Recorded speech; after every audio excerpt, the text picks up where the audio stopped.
Okay, so I'm here with Barry Carlin. If you go to Settle Your Head on Instagram, he has a page there. He's a clinical hypnotherapist. He's worked with a couple of fighters that I know. He's also anxiety and depression and areas like that. So I just wanted to kind of get his views on the combat side and other sides because it was Nate and I came across him through. So how are you? Thank you for joining me, and what led you into the line of work you're in? Well, thanks, David, for having me because I wasn't expecting you to give me a call, but from seeing all the work you've done, I really appreciate it. It's great. Um, well, I suppose to bring it back a little bit, um, it's usually me asking my clients the questions right away, so it's never on this side of the fence that much. So I think it might be useful just to kind of give a background to why I got into it in the first place. Might be useful for any of the guys I'm working with or inclination to give me a call. Um, so I was in London for several years before COVID. I was working over there, and I was working in a job as a manager. It was quite, kind of full on, kind of stressful job. And next thing, 2020 came around, and it was actually just at that point that I finished up on that job. So next thing, COVID happened. It was March 2020, full lockdown in London. I was living on my own in a flat in London, so couldn't leave the flat, and ended up contracting COVID actually.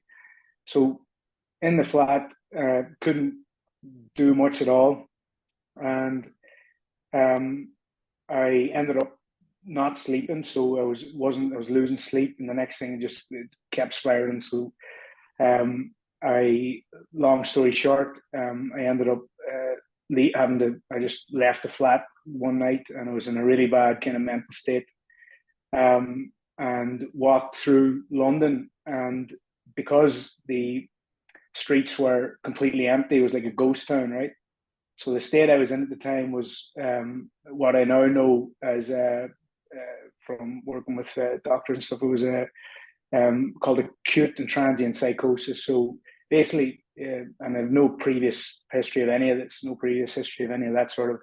I had, going through depression and bouts of depression and anxiety previously. And I should just say before that, with the whole job and finishing up, I was in a very, very anxious state anyway, in a very stressed state. Pretty much involving into depression as well, just in a bad way, right? So walking through London, and because of this psychosis, it was in a bad state, hallucinating and whatnot. And the next thing, got stopped by the police, and because of this whole with psychosis, you end up you lose touch with reality. Is basically the definition of it, and it's a mentally ill state, right? So I ended up, no previous convictions by ever. So I ended up just breaking this just a door into a building site, thinking that this whole story in my head, there was something in this building site, whatever. So got arrested and got taken to the cell. I had no aggression or nothing like that. There was nothing like that, but I was held in a cell for 48 hours. And like, first of all, that they're not supposed to do that, right? But because of COVID and everything or whatever, that was a wrong move, right? And the state I was in, there was no support, no nothing. So they actually went on to court then straight away from that cell. And because again, the state I was in court, and I refused any like help like from a solicitor. So I said, look, I'll go in myself. So I went into the court in London, and because of this, the state I was in, and again, no sleep in those 2 days in the cell. And I mean, like no sleep at all, right? So the judge thought he was part of this whole kind of non-reality in my mind. And so he said, right, okay, so I'm giving you 8 weeks in prison. suspended sentence to 4 weeks, right?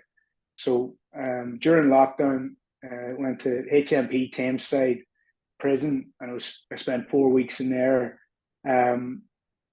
still in this mental state. So with no support again, by the way. And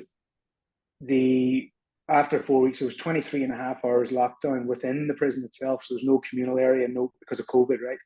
No communal area, no meeting people, none of that, and no support or anything. So it just got into a complete rock bottom, right? So again, no sleep, so just exacerbating everything. So mentally, I suppose, as close to hell as you can get, right? And after the month, anyway, I was released, and thankfully I had support, right? So my family were there, and so after about a week, then I had a really bad break because of the prison thing and because of no support. I had a really bad break, and thankfully this time the ambulance came, which I should have been in the hospital the first time around, and they took me into A&E. Got help there, and I ended up having to spend a month in hospital from there, and that really helped, right, get back on track. I needed that probably from the start, and after that, I had support over there. Again, none of this had ever happened before. None of this, so I was very lucky to come out of that without, because sometimes lads don't come out the back of that, right?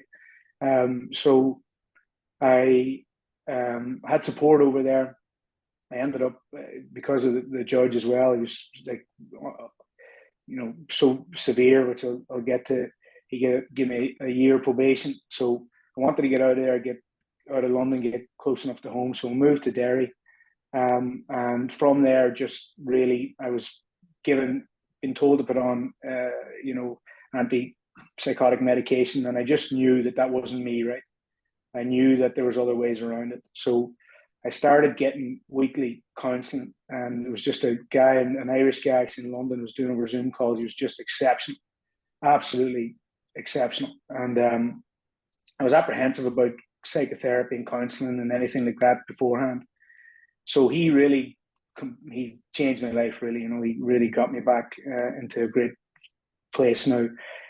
In parallel to that, I was back training, so I stopped. There was no. I just went. By the way, I just want to say that medication definitely has a place, for people, and it definitely does serve a purpose. But I knew the things that led me to the breakdown I had. So I knew that if I got sleep right, got my diet right, nutrition, did all the main things right, that I could get myself back on track. So it took work and effort, and I did. And at the time, I just couldn't believe what had happened to me. So I wanted to understand it. So I read everything I could on, on neuroscience, really, and how the brain works and how these things happen. And I wanted to actually go and pursue neuroscience. But because of the effectiveness of the psychotherapy and the counseling I'd be getting, I really, I was kind of between both. So speaking to my own psychotherapist, he said, look, there are options that combine both. And one of them was this course that I found, which combined neuroscience and hypnotherapy. And I, at the time, I was in a much better state. So I went to pursue that. And in parallel to that, just want to say that we had to put a case against the British police and government, if you like. And so we went to court, and the solicitor I had was brilliant. So we went through all the evidence and went to court. And the judge that was looking at the case said that he actually used the booklet that the solicitor had given in my case, all the evidence and everything. He took that and said, I'm using this as an example because it's the worst case. It's the worst mistreatment of an individual that he's seen in years, from the police and from the judge. So case was completely dismissed. No, all charges dropped, none of that. But I mean, very lucky again, like really lucky to come out of that. Even more lucky to come out of it in a better place. A much better place than I did going into it. That's for sure. So, it's a bit of an extreme kind of scenario, but it did really. I'm actually somewhat thankful that it went the way it did, because it took me to where I am now, which I'm grateful for. So pursued this course and absolutely loved it. And the guy who qualified in it, and the guy, you're practicing from the start. So we're practicing now, like straight away from the start. So it's been close to 3 years now. So the guy who actually created the qualification himself was a psychoanalyst, psychotherapist, thousands and thousands of hours under his belt. And he actually was Glenn Catley, the WBC middleweight world champion. And he coached him as his hypnotherapist for I think it was over a year, and he ended up winning that title as an underdog. So, and then after that, he worked with Steve Collins against Chris Eubank. So while I was working on this, this qualification, I just knew when I was learning that this is just absolutely made for elite. Well, made for individual athletes as opposed to teams. Now, teams, but specifically individual-driven athletes. I just knew that this was a great framework, very effective. And sure enough, I started working with track athletes and working with footballers and working with judo guys. And then I just really, things started moving from there. So that's a long-winded story, but a little bit of a backstory. Oh, and it's an interesting story as well, because obviously when COVID came, it was a strange time for everyone. And I wouldn't say you were the only one that were in situations you were in. And exactly that if you've never been there before, or people don't like, if someone had a kid like they came across you, I just go, oh, he's just a bit mental. That's it. You wouldn't really like. But as for the police, I know like the police forces are trained in certain ways and certain things, but I wouldn't think spotting something like that. But like when you see someone who you think might be mentally unstable, would it be not like a care of duty to then maybe bring someone in to see what your mental state is like before they lock you up for 48 hours in a cell, because God knows you could potentially hurt yourself. Like obviously you didn't, but there might be people that could potentially hurt themselves. Is that not something that they should be trained in your opinion? Yeah. So 100%, and there's luckily, and that was part of the case and part of the evidence that, luckily for us, one policeman, wrote in the log before I went into prison. He wrote that he didn't believe that I got sufficient psychiatric attention, and it was that statement that really the judge really honed in on as well. So to answer your question, I mean, I think that's why the judge made an example of this, because the resources are just so laxed, and but unfortunately, it's an education thing. I think they're just not educated in what to look out for, and it is a real tricky one. The state I was in, it's not as obvious as they may think, but definitely that one thing was, one of the policemen said he should have, definitely needed another assessment. And that was a large part of the evidence that went in my favor, thankfully, so, yeah. Yeah, so then obviously you think, he spotted that, and actually he physically wrote it down, which means he spotted it, he's seen it. You think then there should be some sort of procedure then behind that for them to say, okay, they are paid police force of the state, they have a duty of care to the citizens of that state. So you would think that obviously that, like you said, it's a process though, because every day something evolves or just something new. So hopefully it's something that they will act on and then make procedures then off the back of that. So because like you said, you were okay, you've come out okay now, and what you're doing now is fantastic, but there might be other people who would have went the other way and went further into it. with something like that. Because getting locked into a small cell for 48 hours when you're sober, let's say, isn't a nice thing. Locked in one room after the length of time being inside because of COVID as well, and then being locked into this small room, whereas obviously you were in a flat, you can move around a bit, but then you're down to this one room. And you said obviously you talked about prison there as well. Like there was no communal areas. Like so was there like just no communication with anyone at all? Like did you have no obviously you couldn't have physical contact, but was there any like verbal communication with people? Well, you had well, it was the 48 hours in the holding cell was bad, but I mean the month like long stint in the prison cell was particularly rough. But to answer your question, because of COVID, it was half an hour. You went into the yard, but everyone, you were all the distance, everything, and the odd group, you could mingle or talk at a distance. But you know, yeah, just the mental state I was in at that time, just you literally could not get a more inappropriate environment, to put it like that. So Yeah, because it's not the nicest place to be, regardless of obviously the state you're in. And I think when you said that you'd actually gone there, I was thinking, whoa, that's a bit harsh for what was like. There's people out there getting away. I don't want to say with murder, but like there's people out there getting away with a lot of things. You see them over. I don't know what it's like up north, but especially down south, there's a lot of serious cases and people are getting suspended sentences, and you're just like, okay, well, how come this lad got 2 years for something small, and then this lad who's done something major? I think that's a whole nother conversation to have on another day. It is.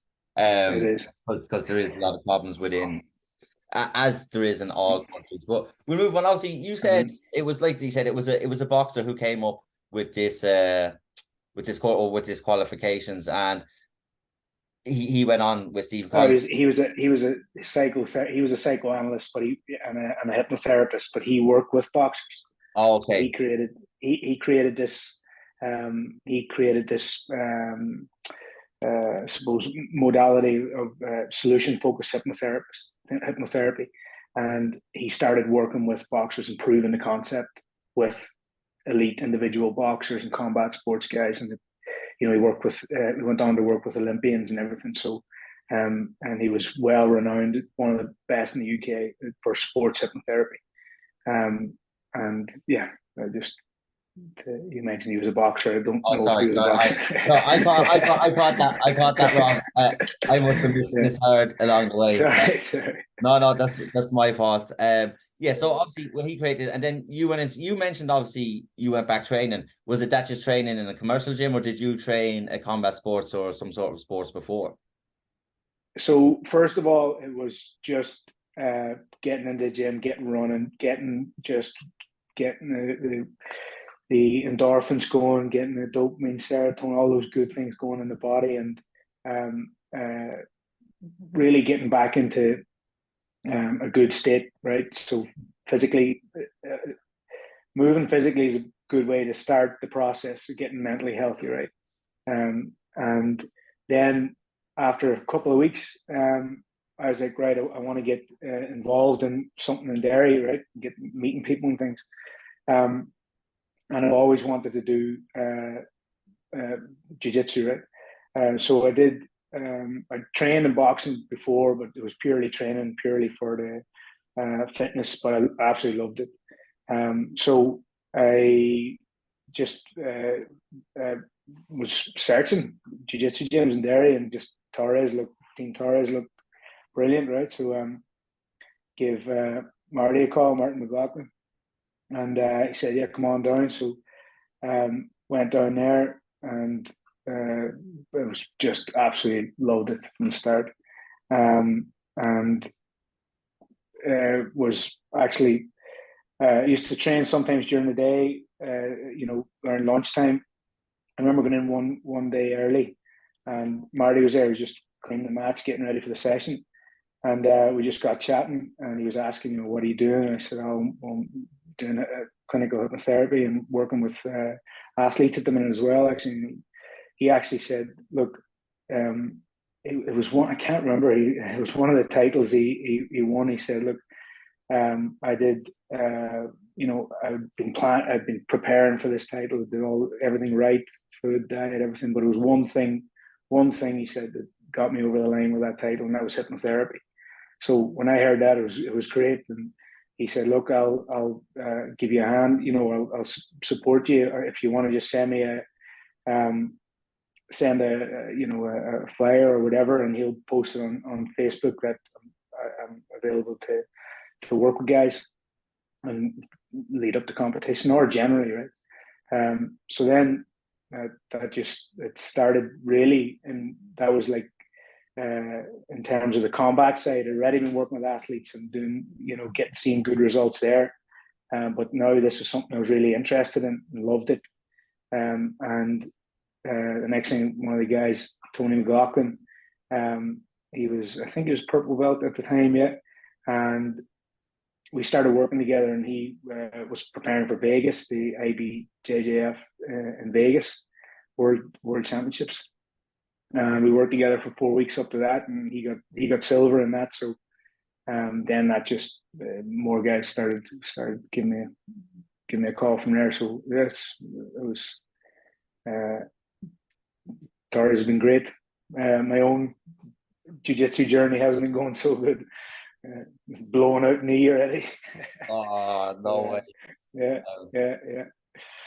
But it was good. Obviously, you got into the gym, and it was good that actually Marty had said that to you, that's what got him across, because I think it's been overlooked. It's come up a lot in my interviews lately. Obviously, Nathan was one.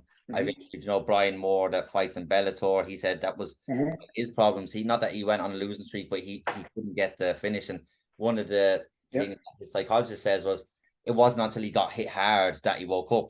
So now he gets a bit of a slap before he goes out to kind of get him. And I felt like that is, I think it's Chael Sonnen says it, fighting is like 90% mental and like 10% physical. Because if you want to be an elite athlete, you're going to train the best, you're going to eat the best, you're going to do what you can to win.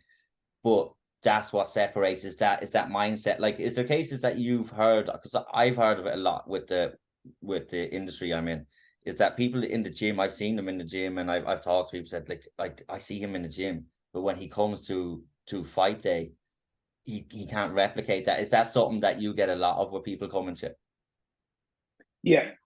So first of all, I think to answer your question, yes, it definitely happens, and it is common. But fighters, every client's different, right? They all come with they're like mental blocks, right? So some might be coming off the back of losses, right? Some might be exactly what you're saying, real animals in the gym in terms of training.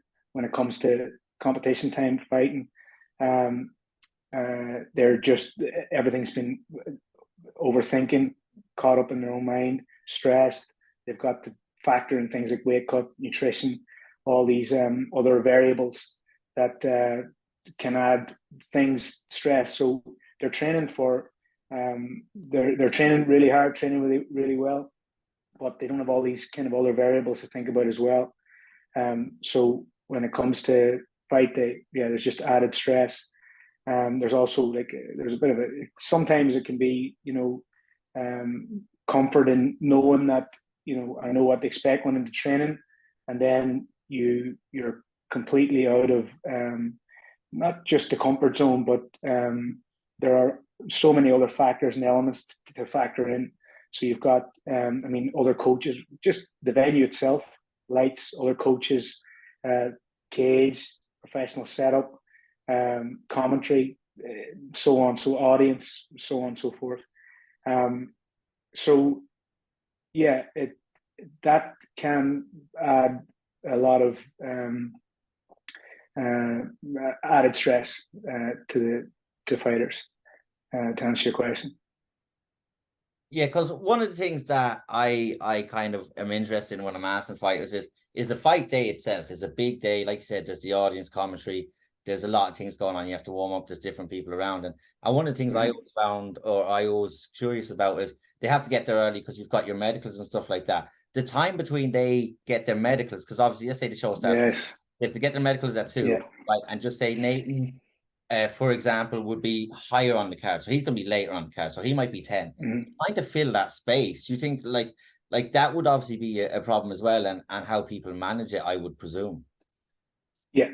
So that is, well, I mean, I suppose, for example, that exact example is we prepare for that, right? So say a client comes to me, right? Again, it's complete confidentiality. It's not going to talk about anything in specific, but every client's different. They're dealing with something that has they want to settle and calm the mind, get into not be overthinking, and get into the mindset that they want before the fight. So we start off, the first session is I ask questions, get to know what it is exactly that they're having challenges with. So for example, it can be just overthinking, and then it can be doubts. So doubts around, they reading a lot into the opponent, right? Oh, he's bigger, he's faster, he moves faster than me, could be more skilled, he's very confident, speaks well, so on. Then, that all plays into another example could be off the back of losses. So frustration going into after losses, going into training with not being able to concentrate on what the coaches are saying because there's frustration from the losses, things like that. And there are other examples there that it can also be outside of competition, right? It can be things like family scenario. It can be things like weight cut. I can't make weight. I'm really struggling to make weight. And so on. It can be job, can be work, can be financial, right? So all these different things. So get to know them in the first session. And another question is, what do you want to achieve by coming here, by working with me? So we talk about goals, and we talk about what do you want to achieve, and how do you want to be after working with me and through working with me. So you might say things like, oh, I just want to be in a calm state leading up to the fight. I don't want to be overthink. I want to sleep well, because sleep's a huge part that we emphasize in the first sessions.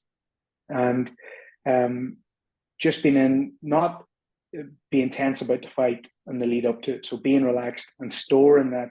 We don't look at changing like the fighting spirit in them or the fighting mindset. That's not what it's about at all. It's about the thoughts that are getting in the way of focus.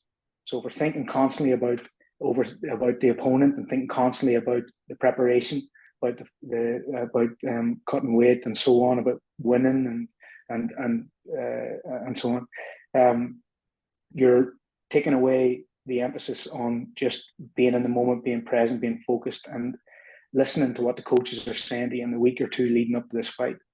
And then the second and third session can sometimes typically have nothing to do with fighting, right?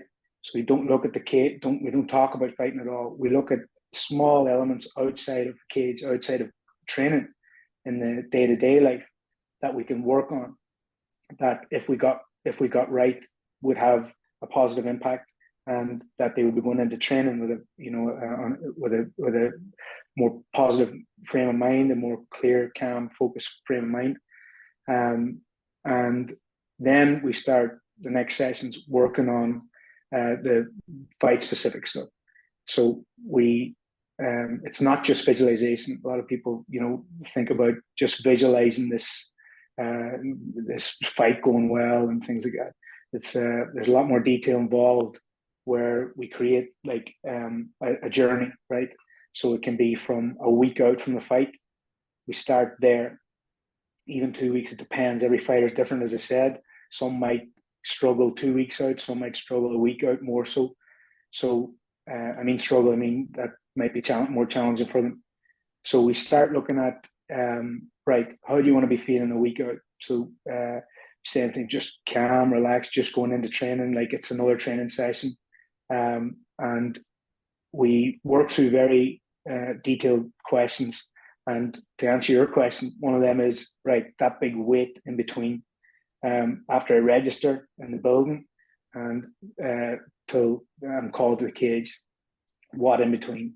and we really look at that, and we try and we really play out the story. So I'm just going to go. I'm going to do a little bit of warm up, just get light on my toes. I'm going to put on music. I'm going to sit in the corner, and again, this could be these questions. I sit with them in the third session. We really go through and answer all these questions in great detail. So there's three parts to it. There's them answering these questions in great detail. This next session is me reading them back to them. So, and this is about the subconscious mind, right? So that's what we really work on. So the subconscious mind is the really powerful part. And that's the part that we program.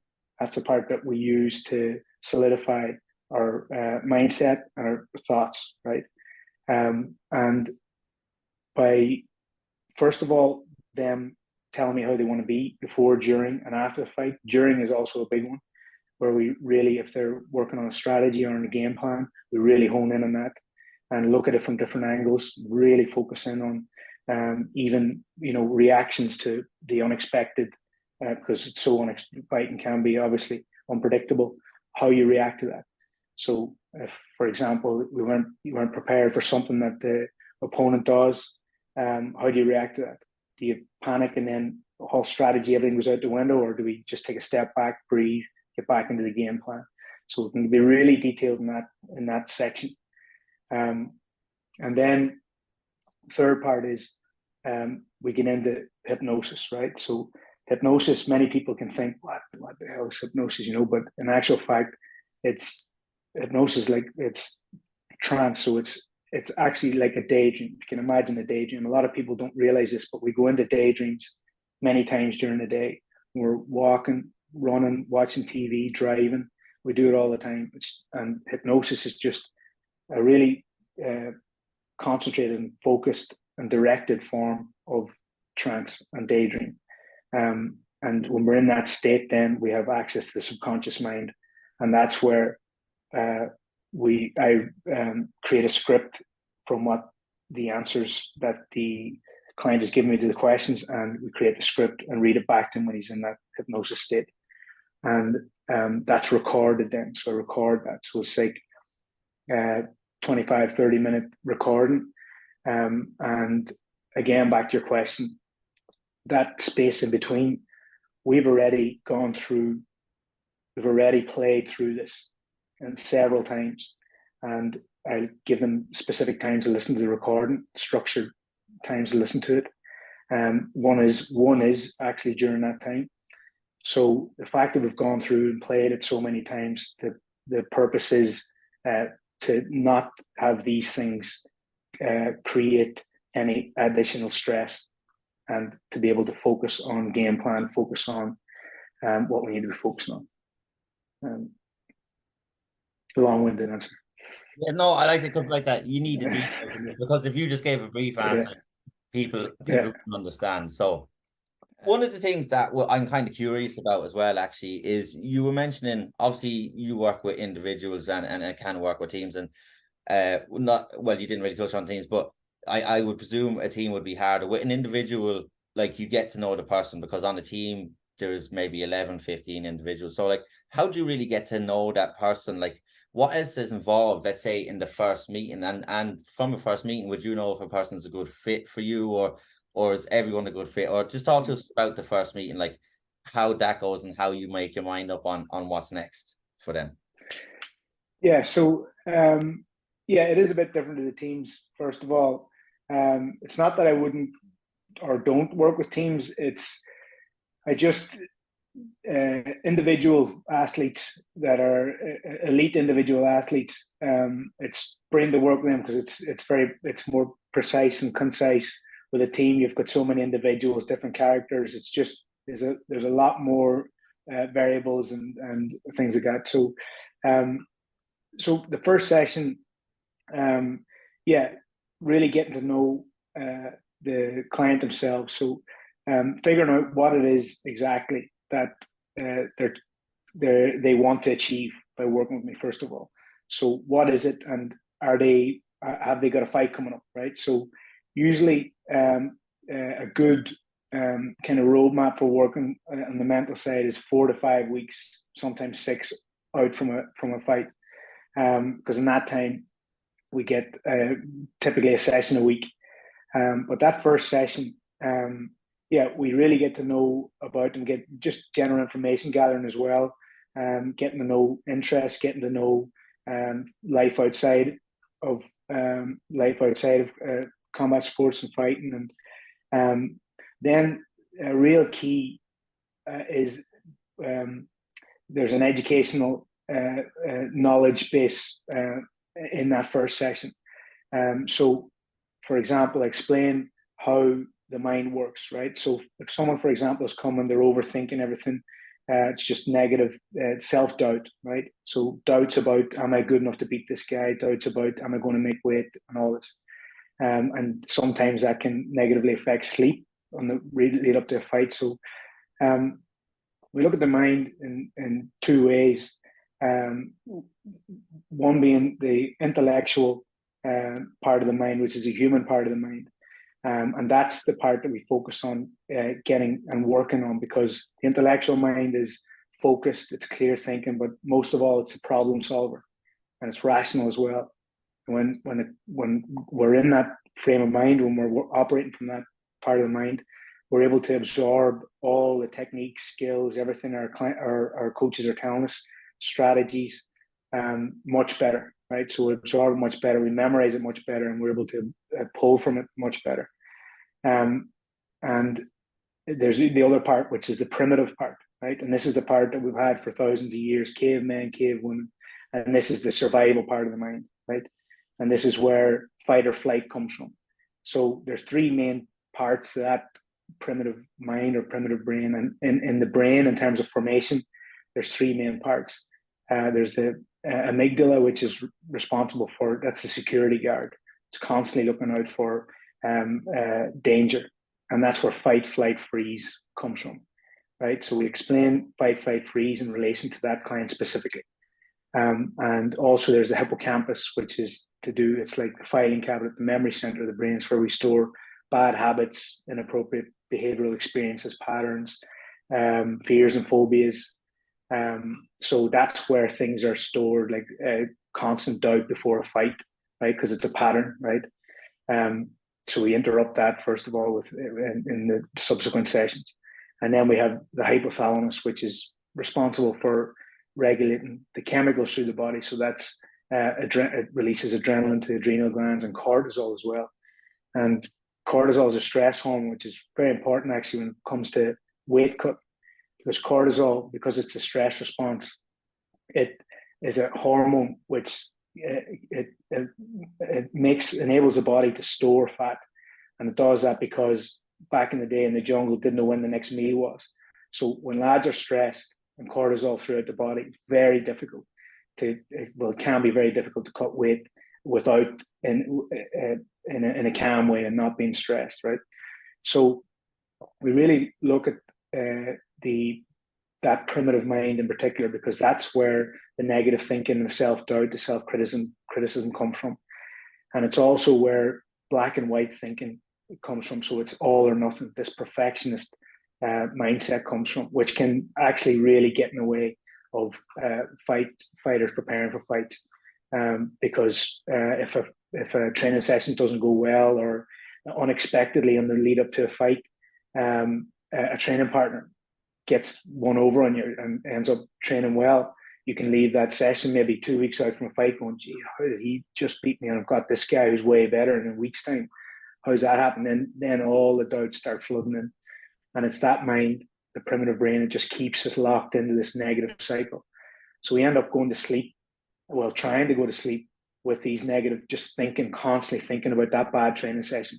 How did that lad get me when I've got this much better professional or just a much better standard athlete in a few weeks' time? So by learning and giving the clients an understanding of where these thoughts and stresses and doubts originate, it's really it's so empowering to them, because it's like they know where it's coming from. And so we work on working in that intellectual part of the mind, the front part of the brain. That's kind of our focus. And we do that through a number of different ways. But in terms of neuroscience, there's three P's, quite simple: positive interactions, positive actions, positive thoughts. And it's not about just doing the positive thoughts. So I'll be fine, just thinking my way out of like a performance anxiety. It doesn't work like that. So it's proactively thinking, proactively interacting positively with others, being active and taking action. So that can be like not procrastinating on things. So yes, fighters are brilliant at getting into the gym, getting like training. Oh, no one's going to work harder than me in the gym, and that's fair enough. They do the work to an extreme level, but they might go home then and just be potentially just scrolling for the day on Facebook or whatever, while things around them, the house isn't, their environment might be messy or whatever. So in actual fact, it's just these small things that can make a big difference, because you feel when you get your environment kind of neat, you end up getting control. So what this does is, and positive thinking as well. So we really concentrate on, before going to sleep, I give a recording as well after the first session. So it's a recording for sleep. So REM sleep, which is rapid eye movement, that's the part that really processes all the negativity from throughout the day. So before we go to sleep, concentrate on goals, concentrate just for 5 minutes, concentrating on goals, concentrating on next sessions, concentrating on being at our best, cutting weight. And what that does, brings you into sleep. So you've got 8 hours, the subconscious mind is processing just that last 5 minute window before you go to sleep.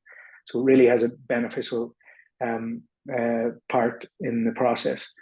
But also those three P's that I was talking about, when you do these things and when you get things organized, gives you chemicals are released in the brain, which is called neurotransmitters and neuromodulators, like serotonin, dopamine, oxytocin, endorphins. These make us feel a lot better, makes us feel in control. Serotonin, for example, makes us feel braver, actually. And for a fighter, that's brilliant, because you can try different things in training that you may not have tried before without worrying about them. But also dopamine. Dopamine's a funny one, because there's different forms, right? There's cheap dopamine. You get that from drinking, drugs, gambling, right? So it's cheap hits of dopamine, doesn't do much at all. And then there's the real dopamine that you get after a tough training session that maybe you didn't want to go to, right? In the first place. You're like, I just don't feel like training today. You go to the training session, the next thing you come out of it going, thank God I went to that training session. So that's chemicals in the brain, dopamine, serotonin, and they don't happen when you're in that primitive negative mind. So we just concentrate on that, give the fighter a level of understanding, first of all, and that they can bring that on from beyond that next fight that we're working towards. So it's like a mindset there straight away, right? I'm stressed now because that primitive brain's kicking in. Now, in saying that, for a fighter, the primitive brain is we want to use that, right? Because that's where the wild side comes from. So it's not about, we don't take away, and there is some misconceptions with this, that if I go to see someone to talk about the mind, a lot of fighters are very confident, right? And they think, if I go and talk to someone about this, I'll lose my fighting edge, I'll lose that fight. But it's not the case. It's actually enhancing it. So it's we're creating space, getting rid of all those other doubts and all the stresses leading up to the fight, so that you can focus more on the fight itself. So we don't look to control that primitive brain, because it's extremely powerful and emotional, right? Because where anger, it's where frustration, everything comes from. So we don't look to control it, we look to manage it, so that we can actually use it to our advantage. So keeping it at bay for the run up to the fight is brilliant, because when that's kicking in, we lose so much energy, because it takes up our energy in negative ways. So when we have that nice and calm and managed, we really work on using it to our advantage in the fight. And you're in the cage, you can let loose some fighters, and that's where fighters are very different. They all have different strategies and different ways they want to finish. Some concentrating submissions, some concentrating on I just want to knock them clean out and you're just really concentrating that. So it's about enhancing, not about taking anything away. Yeah, no, and I like that. And there was a couple of things that interested me there actually.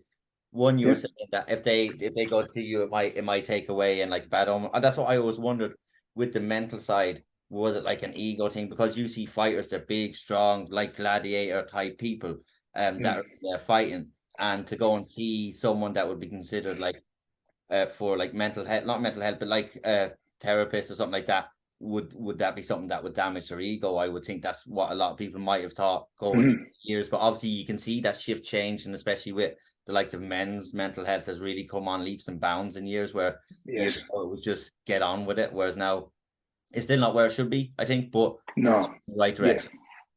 What was the other one? Your environment as well. Someone said that to me before. If you go to a person's house and you go into their bedroom, that will kind of give you an idea of what they are. And someone then said, if you wake up in the morning, make your bed, because you're then preparing yourself for the rest of the day to have a good day. And if you don't have a good day, you come home and your bed's made anyways, and you can get into it, and it's nice. But what is the cortisol levels? This is just out of my curiosity. Is that because what someone was saying before?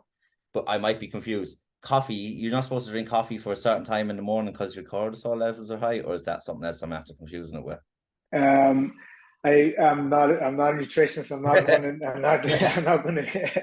I'm not going to do myself any favors. But I don't know about the cortisol. I know that there's an energy system that I know what your Spike is talking about. I don't think that's cortisol. Maybe I'm wrong, but it's some sort of levels in the morning. Yeah, there's a lot out on coffee, but yeah, the one of the what came to my mind there was, and he won't mind me saying it because it was on your podcast. Yeah. It was on your podcast that Nathan was saying. I left my ego aside, and I contacted him. So, and like that can, every fighter's the whole thing about leave your ego at the door and all. The ego is a good thing, right? But when it's out of control, that's when it can be detrimental or whatever, So it's always good to have a wee bit of it because confidence can come from that. But yeah, there's still. So you've seen the thing recently with Tom Aspinall. It was great, and some other big examples. Obviously, Mike Tyson. I think that was kind of the original, most, I suppose, famous example of hypnotherapy being used. Like Customato, he himself studied hypnotherapy, and he brought Tyson to a guy since he was 14, and they just constantly, played on that, and worked on his mindset. And yeah, you see about the example of Tom Aspinall. You see him when he was in those interviews leading up to the previous fight against Tabura. He was emphasizing that you mentioned about the room there. It's not just about tighter room, although that is part of it. He was emphasizing, I've got all these things outside of fighting lined up. So you're saying no drinking, like friends who weren't on the same level as him, who were distracting him, or and so on. So it doesn't just have to be. I just use the cleaning thing as an example, but it can be many other things. It can be. It really can. It can be work as well, work and play in it, because amateur guys looking to get up to professional, sometimes work and just getting away for them, and they just don't like it, but they go to it anyway. So we can look at ways of just using, reframing how they see work. So there's loads of different things outside of the fighting, outside of training, that really has a massive impact, that can have a massive impact on how you show up to training. And when you're in that training, how you're interacting, how you're absorbing the information. And you do that over a number of times, it can have a massive impact, positive impact. Use jiu-jitsu is a great analogy. I always thought it's a brilliant analogy for this type of work as well. Like, you're not going to go from white belt to blue belt after a couple of sessions, right? So with work like this, it's the same thing. it's about, it's not magic. It's none of that. There's work involved as well. So each day doing the things that you might not like to do. So that can be all those things that I mentioned before.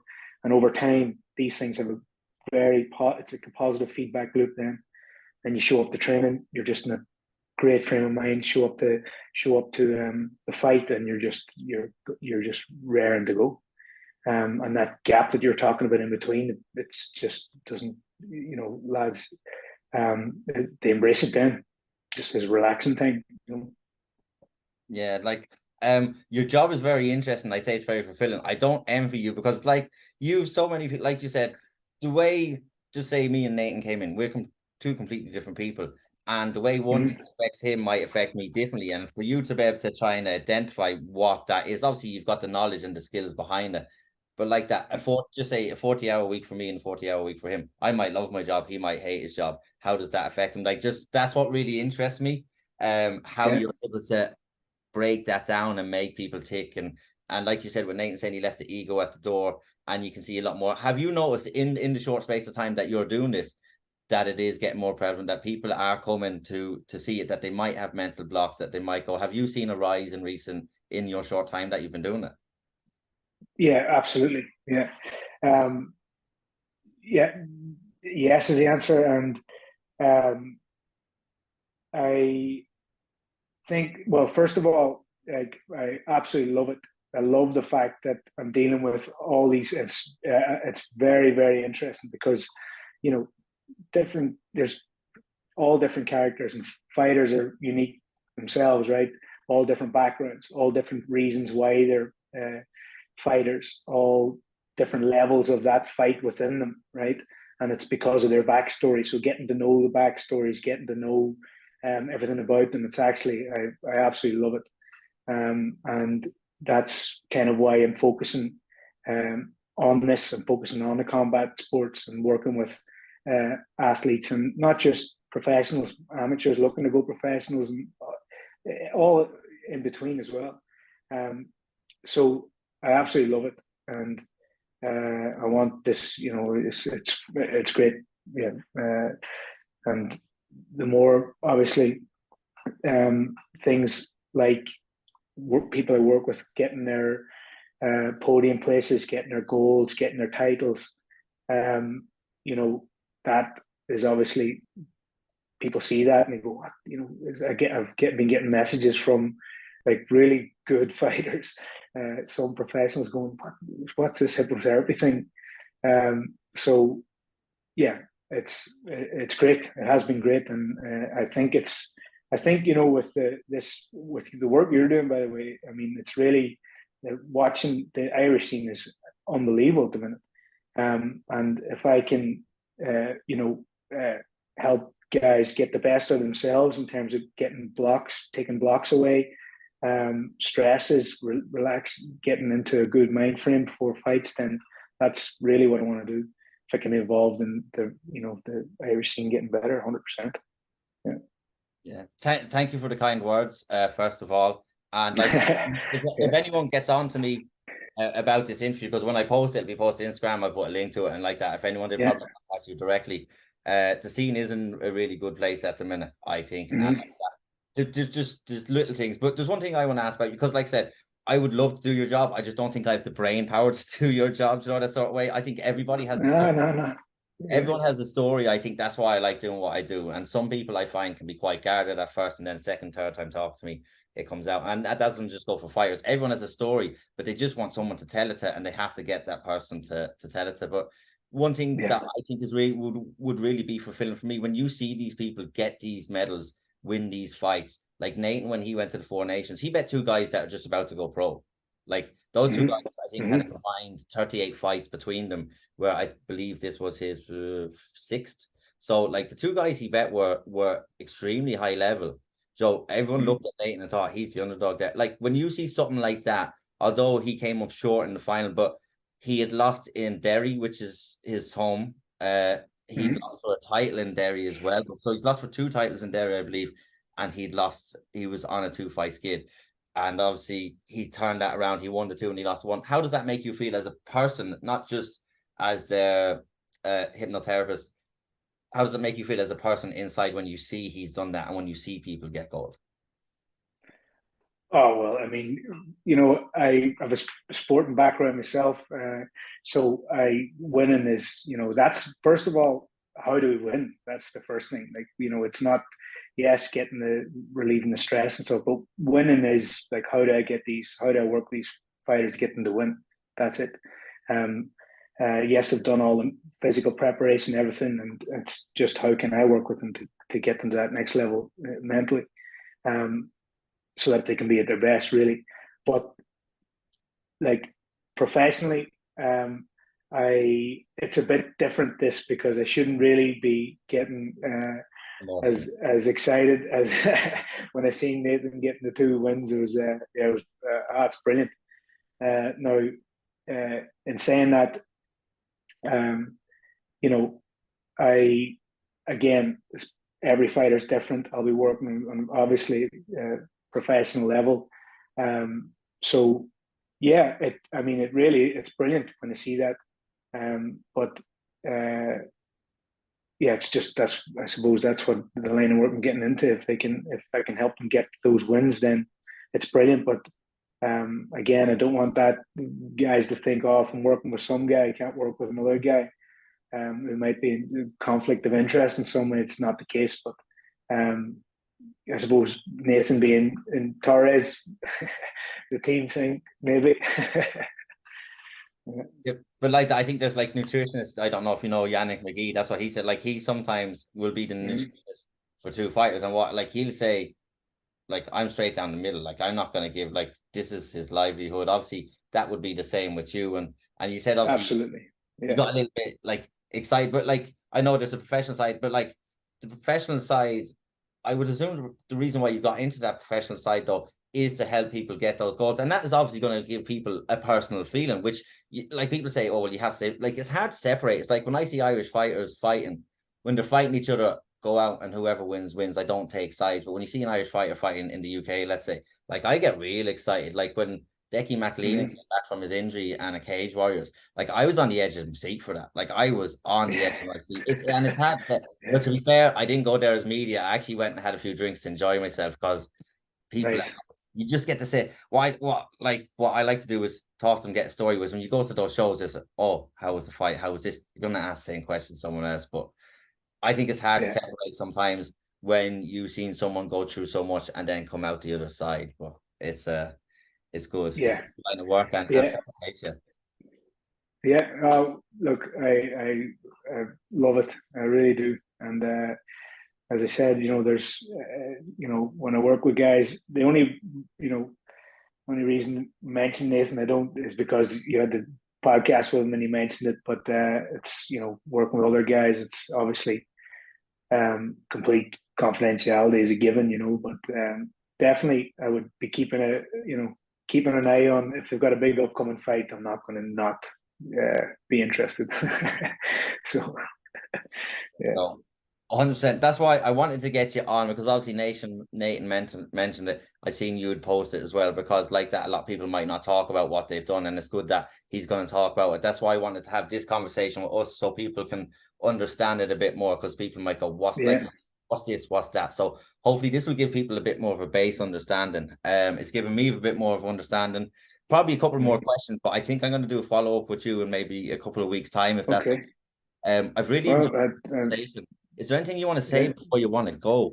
Before you go? Well, I mean, first of all, I just really appreciate it because getting into the social media thing, the consistency with what you're doing is unbelievable. So I know the work that goes into that. So fair play, and I appreciate you bringing me on. Honestly, that's great. I mean, if anyone wants to get in touch or know more, set your head and on Instagram, and I'll get in touch and just set up a short call and figure out how we're going to work together for a good fit and take it from there. But yeah, thanks a million. Great work. You're educating me a lot in the Irish scene too, so it's great. Perfect. Like I said, thank you again for the kind words. It's been an absolute pleasure to talk to you. I've learned a lot from this. Like I said, I would like to talk to you in like I need to process a lot of what's gone on today as well, and then come back Yeah, with more questions. yeah, brilliant. Yeah, it's been a very enjoyable chat, and I want to wish you the best luck. Like I said, if anyone gets on to me, I'll send them on to you. So thank you very much for your time and enjoy your week. Excellent. Really appreciate it. Thanks, David. Appreciate that.